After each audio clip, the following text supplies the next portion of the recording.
So I am currently pulling into the parking lot of the Rough Draft, and I am meeting Finley's biological father here.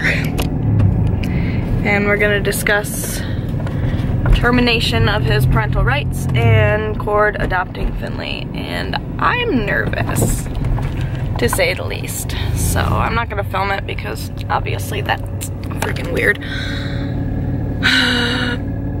Wish me luck. I'm going in right now. So this has not been my best day. This has been a whirlwind of a day. So I met up with Nick. I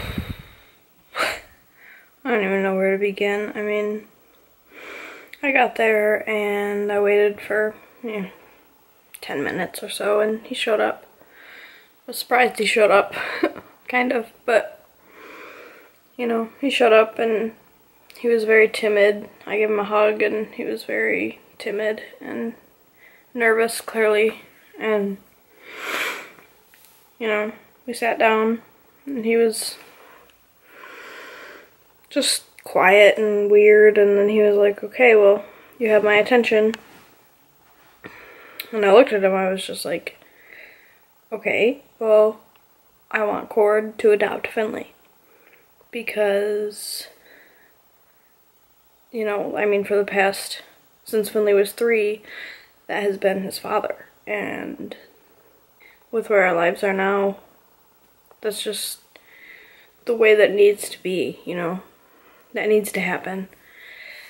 And it's a really important step. And, he understood, he got it, like, he knew that's what we were meeting for anyway. So we talked about that, and he told me that, he didn't want to make a decision right away, which, I get it. It's not just cut and dry, it's not that easy. He hasn't been around at all since Finley was 9 months old, but of course he still, has an emotional attachment and doesn't want to just, it's hard. I get it. I see his side. I do, but I also know that he hasn't fought for Finley. He hasn't. So we talked. And we talked for like 3 hours, really. We just caught up on each other's lives. We haven't seen each other in almost 5 years. So there was a lot to catch up on. We just asked each other questions about our lives and our family members and everything like that. And everything was going fine, and it was nice. It was nice talking to him. It was nice catching up and learning about his life now with his wife and his son. And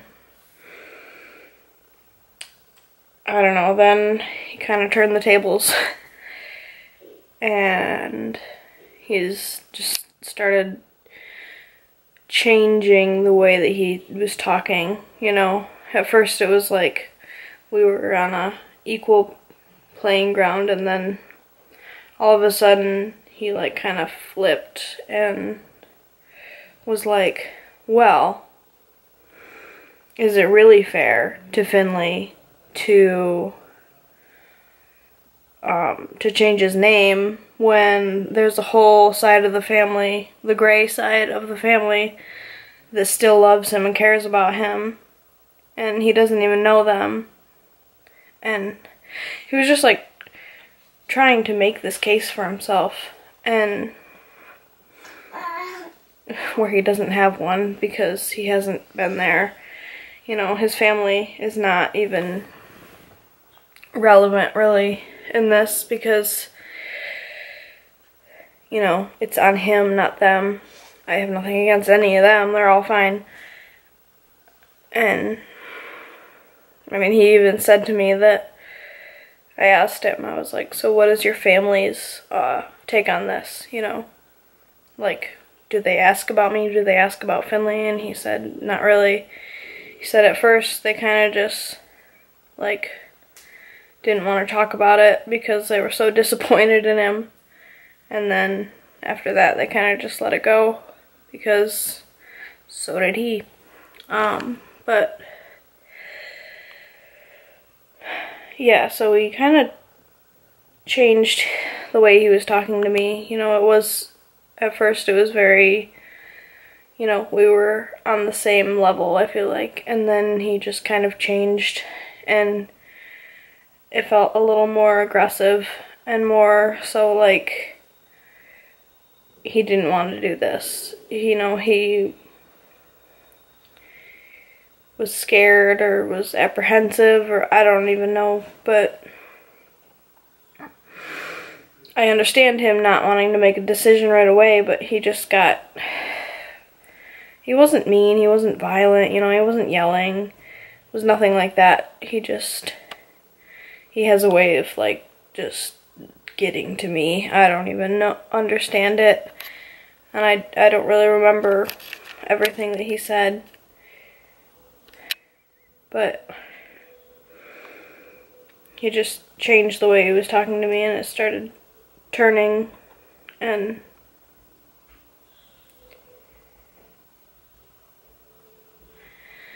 sorry. So I started freaking out. Like, you know, at first I started getting a little emotional, like, why are you turning this, you know? I thought we were kind of coming to an agreement here, and now you're gonna change your mind and say that, you know, you're not sure. And so I started getting emotional, I was tearing up, you know, and he just didn't stop, you know, he was just him. I can't explain him, I can't, but, you know, so it just got worse and worse for me, and I just was, like, crying, and I couldn't breathe, and then all of a sudden I was like, okay, I am falling into a panic attack.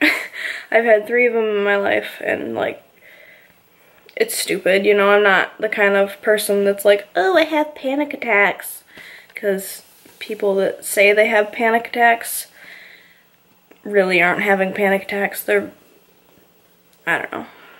First time I ever had one was in my car driving to work, and there was nothing that even spurred it on. It just happened randomly, and you know, it's like all of a sudden your chest gets tight and you can't breathe, and you're like, you know, you get kind of numb and tingly, and it's scary. And that just started happening, and I think it's just when your body, you know, gets introduced to an overwhelming amount of stress, it doesn't really know how to react, and so it kind of just tenses up and everything starts getting a little out of whack, and that's what happened here. You know, my previous experiences with this, it was more so random. I mean, the first one I had was on my way to a job that I hated, so I mean, I guess that makes sense, and then the second one was when I was pregnant with Enzo and just overwhelmed by fatigue and stress and being pregnant, so I guess that makes sense too. And then this one was 100 times more intense than anything I've ever felt, and it was terrifying, and I was just crying and I couldn't breathe and I was like gasping, and it was so just embarrassing. Like, this is not how I act, you know, I'm a very calm person, I'm very level-headed, and this freaking guy just makes me not who I am, and it was nuts, really. And so I texted Cord, and I said, can you please come here, because he took the day off of work in case, you know, anything happened, and I'm so glad he did. So I texted him and I said, can you come here? I was like, I'm freaking out, you know, he didn't do anything, we're just talking, and it's just not really going very well. Can you come here, please? And he was like, yeah, I'll be right there. And so Nick and I kept you know, we kept talking, and I calmed down a little bit, and, you know, we were talking, and then he noticed that, you know, I kept, like, looking out the windows and, like, looking around, and he's like, what, are you expecting someone? And I was like, well, actually, yeah, I mean, Cord's on his way. And he stood up, and he's like, that's where I take my leave. And I was just like, no, don't go. And he turned around and walked out. And as he's walking out the door, Cord is walking up the sidewalk. And I'm just like, sitting there. And so I got up and ran, like, not ran, but went to the door and opened the door. And I see them shake hands. And I'm just looking at them like, just, I don't even know at this point. I'm just like, what in the world? This is insane. And so, you know, I hold the door open and we all go inside. And we sit back down and I'm just a wreck. I'm, you know, crying and like holding on to Cord, and like Cord is so calm and just so level-headed and just talking to Nick like, listen, man, I've been here since this kid was 2, almost 3. I've known him. I have been his friend and then his father. I've been here this whole time and I've never left. And I'm never gonna leave. And like, basically just not laid into him in an aggressive way at all. It was very calm. He was fantastic. Just told him, like, listen, you know, this is where we're at. This is my family. You know, Finley is my son. And, you know, I'm sitting there crying and like, woo! And I'm like, this guy, this is the one who, he's potty trained Finley. He's been there for him when he's been sick and blah, blah, blah. And, you know, I'm just a wreck, just being outlandish. And, so, you know, everything kind of got calmed down by Cord, thankfully. And, you know, we just all talked it out. And, you know, I explained to Nick the paperwork that I'm going to have to get for this. And he was like, okay, okay. He's like, I just need some time, you know, I just need to think. And Cord was like, yeah, that's fine. You know, I understand you need some time to think. So that's kind of where we ended it. It was just like, okay, Nick, you get a couple days, cool off, think about this. But, you know, we're not giving up. We're not going to stop. And then Nick left, you know, stood up, they shook hands again. I gave him a hug again for whatever reason. And he walked out. And Cord and I sat there for a few more minutes. Kind of just trying to process it all. And we went home. And I went to bed. I slept for like 3 hours. I'd like passed out. I was like, I need to process all of this, and I couldn't, so I just slept. And I woke up, and it was very fuzzy, and I took Finley shopping, and kind of just cleared my head and had a good time with Finley, just me and him. And I talked to Finley. I mean, I told him that I saw Nick today. He knows who Nick is, you know. He knows that's his biological father. And Finley was like, really? He's like, you saw him? You met him? I was like, well, yeah. I mean, we sat down and we talked about, you know, changing your name to Alvarado. And he's like, I want to be an Alvarado, because you guys all are. I want to be one too. And I was like, exactly, Finley. But yeah, that's kind of just where we're at.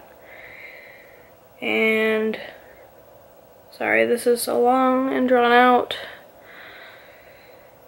Just keep me in your thoughts and prayers, because I have had better times.